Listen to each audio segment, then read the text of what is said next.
I'm Sue Wunder, and I'm the author of the book Enough for Today.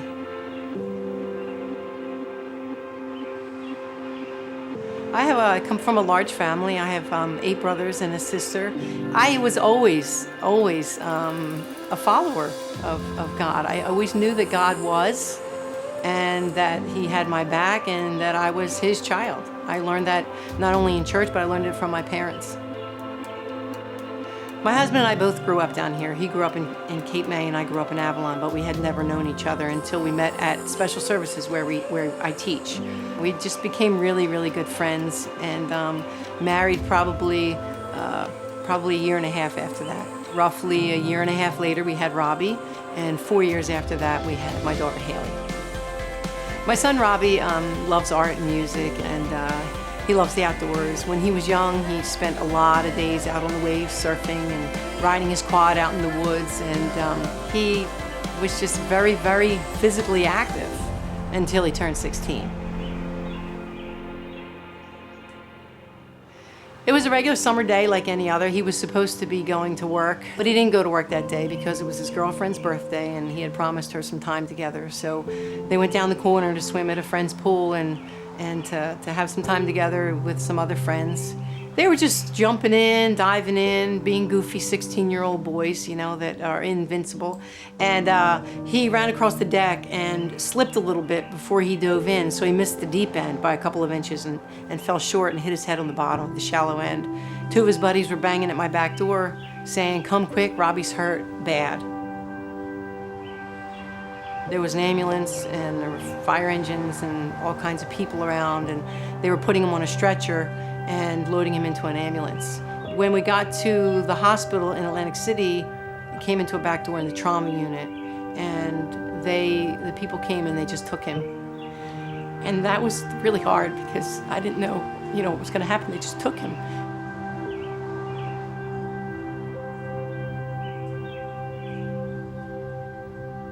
They brought us into a conference room, and we all sat around a table. And my husband sat right next to the doctor, and my daughter on the other side, and the girlfriend here. And I sat all the way down the other end of the table because I swore that I didn't want to hear it. And I wanted to be far away from it, and I didn't want it to get to me. I thought maybe the words would die somewhere between me and him, but they got to me. And he said, "Your son has shattered his C5 vertebrae, and he's paralyzed from the chest down." And with that, I got up and left the room. As I was walking, my knees just buckled, and I fell back against the wall, and I just slid down onto the floor, and I buried my face in my hands, and I just wailed. And as I lay there, my husband and my daughter came around the hallway corner. I guess they heard me, and my husband lifted me to my feet, and somehow he turned me a little bit, and I noticed something. That very wall that I fell against, the other side of that wall just happened to be the hospital chapel, and the door was wide open. So I thought to myself, well, now I have a choice to make. Do I remain in the hallway and continue to cry and question and suffer and be hurting? Or do I step into the chapel and just fall back into His mighty arms and just give it to Him? I don't want it. It's too big. It's too painful. I don't remember if I had a specific prayer, but I just wanted to be in that chapel. I wanted to be in His presence. It's like running to your Father and jumping into His lap. After a few days in the hospital, I was dressing Robbie. He said, "Mom, I just want to walk again. I want to be able to hold a man's hand." Here I am looking at his limp body and his curled up fingers, and I said to him, Robbie, there's a story in the Bible, and Moses was leading thousands and thousands of people through the desert.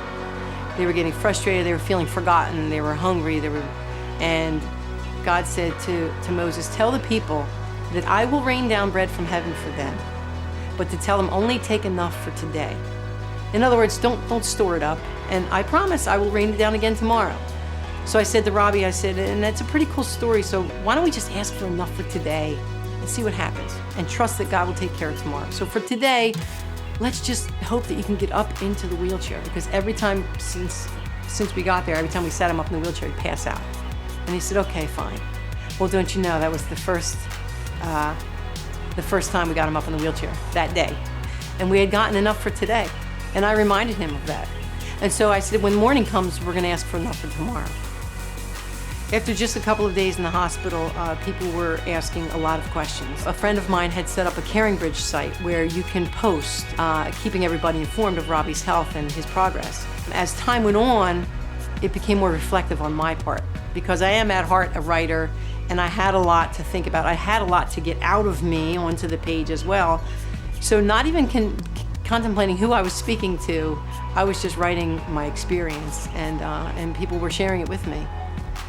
When I think about the things that I was writing, they were healing me.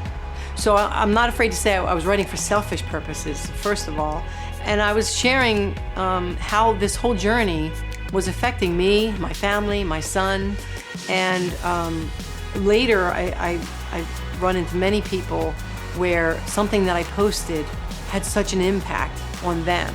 And I like to think that was God using me to reach them. Robbie made the choice to go play. He made the choice to go in the pool. He made the choice to dive, and he got hurt. To me, that wasn't God's plan. God's plan is only good. But in the midst of Robbie's plan, he's injured, yeah, but God still has good plan for him. Not evil, hope, a future. And God has graced him over and over and over again. He's married. You know, he's got a full-time job. He's going to build a house. He's going to have a family. And to me, that's what God means. Even though your plan isn't always good, my plan for you is always good. So even in the midst of whatever circumstances you're in, which you probably created, I will always be here to give you as much good as I can within those circumstances.